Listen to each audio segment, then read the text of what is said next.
Have you ever wondered how you square up against others at your age? Or what's the goal to have in terms of net worth for a comfortable life when you grow older to 40 or retire at 60? And I don't mean comfortable in terms of having a house or food on the table. I mean not having to worry about healthcare and being able to travel and take care of those around you. So in this video, I'll discuss the average net worth by each age decade. I'll also talk about the lower and upper ends as well as providing the number for what you need to retire comfortably. And lastly, I'll uncover ways that you can get to that number if you're not already there. But first, before that, let's be clear on what is net worth and how we are calculating it. Now, net worth is not just money. So if someone says their net worth is $1 million, for example, it doesn't mean they have $1 million in cash. Net worth is the value of a person's assets and investments minus their liabilities. So if you have $200,000 in cash savings and $100,000 in your other bank accounts, and you own a house worth $1 million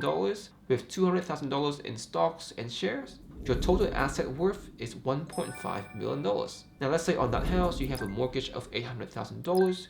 You also have student loans worth $50,000 and credit card debt of $50,000. Then your total debt would be $900,000, equating a net worth of $600,000.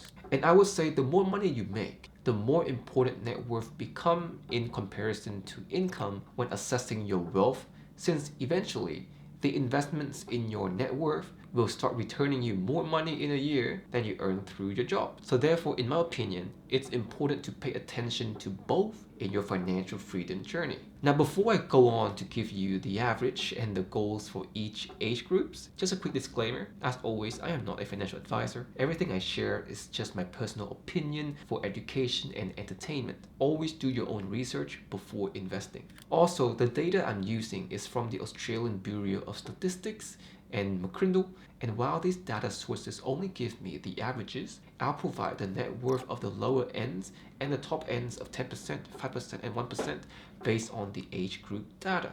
I'll also provide a goal of what I believe will provide you with a comfortable retirement where you don't have to worry much about money at 60. Now let's start with the first age group of 25 to 34. Now at this age, you're probably in your mid-level seniority and about to start a family, so planning ahead is crucial. Now a note, I'm excluding people below the age of 25 because they will have just finished uni and therefore will not have much money in assets for comparison. And for the age of 25 to 34, the average net worth is $175,000. However, the average is not always the most accurate measurement. This is due to very wealthy individuals who have either inherited a lot of money or they just earn a lot. Therefore, I believe the median would be a more accurate number since it's literally the number in the middle point of the distribution that gives a clearer picture of a typical person in this group. And the median for this age group of 25 to 34 is $95,000. Now, what if you don't want to just be the median or the average person? Well, I've prepared data for that as well, including the lower end, upper end, and the goal I have in mind. The lower end, being the bottom 25%,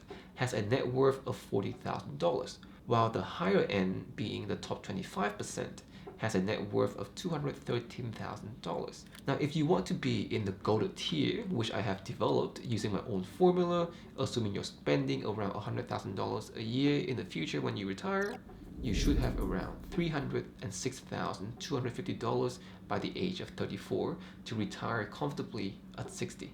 Now, if you're nowhere near this tier, here are 3 goals I have for you that have worked wonders for me, building me an almost $500,000 portfolio in my early 20s. Now, my first goal is to save 20% of your income. Let's say you earn $60,000 a year after tax and you save $12,000 of that. At 20 years old, if you invest $1,000 monthly and at an average stock market return of 8%, you would get $3,369,372 when you turn 60. And when you look at the average net worth of a 60-year-old, somewhere around $800,000, you will realize that you will be way ahead of the curve, and it's so easy getting there. Goal number 2 is to pay off all of your non-productive debts as soon as possible. So think of credit card debts and car loan. These won't bring you any money and they cost up to 30% interest every single year. That's a lot more than the stock market return, so do prioritize cutting off your non-productive debts. The last goal is to have a plan to increase your cash flow eventually. The older you grow, the more expenses you will rack up, especially once you have a family. So just because you feel comfortable now doesn't mean it will be that way forever. So have a plan of either getting a better paying job or start a side business, because no one has ever made it rich being a low-level employee and not having their own business and saving $1 or $2 every day but not having coffee, okay? So let's move on to the next age group, 35 to 44. In this age group, you're probably someone who already has a family and is more senior in your role. Therefore, assessing risk and planning for your retirement and family is more important now than ever. But before that, if you guys are enjoying this video and would like more insights about real estate, stocks, crypto, and things like this, make sure to check out my newsletter in my description down below. Now let's go back to the age group of 35 to 44. The average net worth for this age group is $350,000 and the median is somewhere around $200,000. If you're in this age group and you're nowhere near the median, do not panic. You're still in a place where there's still enough time to build wealth for retirement if you get serious and start planning ahead right now, especially regarding your financials and wealth building strategies. Now, in terms of net worth range, the low end for this group is $90,000, the high end is $400,000, and the golden tier is $900,000. If you're just at the median mark of $200,000 at the age of 44 and you're still investing an extra $1,000 a month, you're still on track of achieving $1 million net worth by the time you're 60. Therefore, keep doing what you're doing. Now, in the age range of 35 to 44, I do believe these upcoming goals should be your priority if you want to achieve financial freedom earlier. Now, the first goal is to avoid lifestyle inflation. Now, at this age, you will start seeing your friends trying to achieve their childhood dreams of that Mercedes or Porsches, and they will be stuck in this loop of keeping up with the Jones. Now, my advice is, don't do that. Focus on your end goal. Wealth comes from freedom and the ability to choose, not the materialistic stuff. Focus on building a better cash flow machine, improving your investment portfolio, and put more effort into the other two categories of wealth that matter. Wealth in relationships and wealth in your spirituality. The second tip I have is to avoid and pay off all bad debts, such as your car loans and your personal loans. Having these off your shoulders will enable you to have less stress and also can have more mental capacity for your family and loved ones. And of course, more capital for investments. Now, paying off these debts should be your priority, as the interest rates on these loans tend to be 3 or even 4 times more than your average stock market return. Alright, let's move on to the age group of 45 to 59. The average for this age group is around $650,000 and the median is $400,000. And the low end for this age group is $150,000 and the high end is $750,000. Now, if you're doing extremely well and you're very prepared to retire early and to live without worrying about expenses, you're looking at $2.5 million in the golden tier. Now, if you're in this age group, your one priority that you should have is understanding how much you need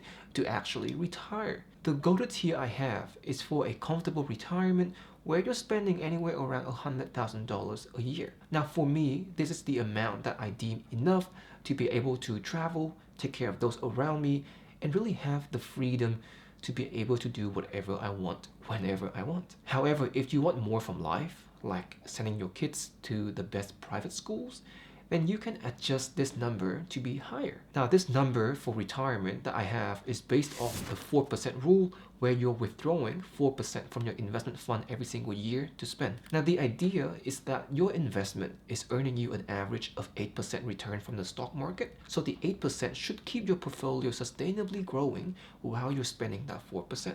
So instead of $100,000 a year, let's say you want to spend $200,000 a year, that means the net worth you need is at least $5 million. And also at this age, most people would rush you to pay off your mortgage, but if it were me, I would look at mortgage as a tool and evaluate the market condition. If you want to be hands-off and no longer touch the market, then fine. Try and pay off your mortgage as soon as you can and just go rest. But if you're like me and you like wealth creation, I would reduce my debt level when the market is heated and increase or keep my debt level the same when there are good market opportunities that return me significantly more than the cost of the loan, which is the interest. So overall, I see mortgage as a tool, not something I'm trying to avoid or be afraid of. Now, the last tip from me is to avoid high risk investments. Now, at this age, time is not on your side anymore. You cannot afford to lose big since there's not enough time for you to build it all back. So avoid things like crypto, meme coins, or whatever next big things. Also, when you're 60s, consider planning your will for your family and the future of your grandchildren. Well, there you have it. Do let me know where you fall in my tier list. And if you want to see further insights about personal finance, real estate, stock, and all that good stuff, make sure to follow my channel.